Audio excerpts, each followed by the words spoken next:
Vamos falar com ele, nosso analista e âncora do CNN Money, Fernando Nakagawa. Naka, boa noite, tudo bem? Boa noite, tudo bem? Vamos falar sobre esse cenário de Donald Trump, um cenário que não surpreende, uma vez que, lembrando, lá em 2018, no primeiro mandato dele, ele já chegou a taxar o aço e também o alumínio. Mas, olhando especificamente para essa taxação, então, para todos os países do mundo, de 25%, que vai ser anunciada amanhã, quais são os impactos? Olha, é preciso, Muriel, entender primeiro como será feito, de fato, esta medida, como será feita esta medida. Porque lá atrás, na primeira gestão de Donald Trump, ele também anunciou medida de igual natureza, com aumento das alíquotas para todos os países, mas, no final das contas, acabou excluindo vários países, entre eles o Brasil. Na época, houve uma atuação do governo brasileiro, na época o presidente Jair Bolsonaro, e também a indústria, tanto no Brasil como nos Estados Unidos, também pediram, porque o aço do Brasil é parte de algumas cadeias de produção e era preciso ter este aço para que eles continuassem trabalhando lá as indústrias americanas. Observando os dados da balança comercial dos Estados Unidos, Muriel, atualmente, os Estados Unidos importam quase 200 bilhões de dólares, dados de 2022, no conjunto de metais. Aço e alumínio estão entre os principais itens importados, com mais de 100 bilhões de dólares, mais da metade, portanto, desse volume. Só que o Brasil não aparece como sendo nem top 10 entre os maiores fornecedores. A China tem 17% desse mercado, depois aparecem Canadá com 14%, México, e aí o quarto lugar é a Alemanha com 4,9%. O Brasil, em 2022, neste conjunto, teve apenas 1,17%.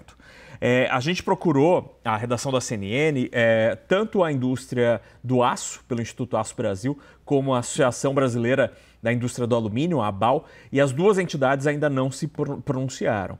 Eu também... Pois não. E é importante lembrar também, né, Naka, que a gente está falando de um cenário em que lá em 2018, quando Trump taxou aço e alumínio, não era um cenário de preocupação com relação à inflação. Agora a gente sabe que esse impacto pode ser diferente nesse ano de 2025. Sim, definitivamente. Esse é um ponto importantíssimo e talvez seja isso que tenha feito o Trump ser um pouco mais cauteloso ou lento na adoção dessas medidas e no início, de fato, da cobrança dos impostos, porque isso é inflação na economia e, de maneira, sendo uma matéria-prima tão importante como o aço, isso se dissemina por toda a economia.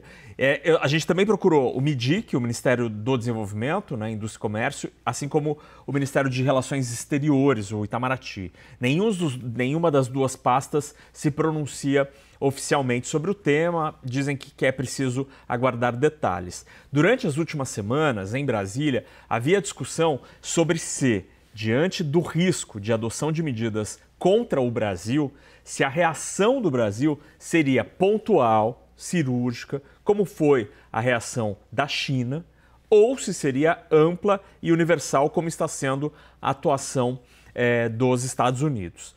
Não havia, pelo menos onde eu consegui apurar, uma definição desta decisão, porque a relação comercial entre o Brasil, especialmente quando você pensa numa das outras frases que Trump disse no avião presidencial hoje, Muriel, que ele adotaria medida retaliatória para igualar impostos de importação, né? Países que cobram imposto de importação muito elevado dos Estados Unidos seriam punidos com igual medida do lado de lá.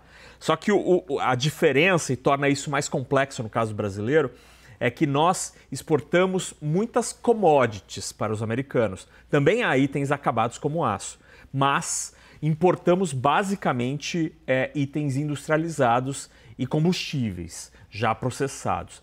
Então, as alíquotas, elas são naturalmente diferentes, o que torna talvez a reação brasileira um pouco mais complexa do que aquela anunciada pela China. Mas a outra reação que você já destacou é o dólar. Isso, os indicadores, os primeiros indicadores na Ásia já indicam uma elevação do dólar na comparação com as moedas asiáticas e também do continente da Oceania, o que indica que nessa segunda-feira a gente certamente vai ter mais um dia provavelmente de estresse no mercado financeiro com esse movimento que aparentemente é o primeiro amplo de Donald Trump e, curiosamente, no mesmo segmento em que Trump fez sua primeira grande medida lá atrás, em 2018. E aí, só para terminar, Muri, o presidente Trump, no avião, falou uma coisa diferente do que ele tinha dito na sexta-feira, quinta-feira, no encontro com o primeiro-ministro japonês.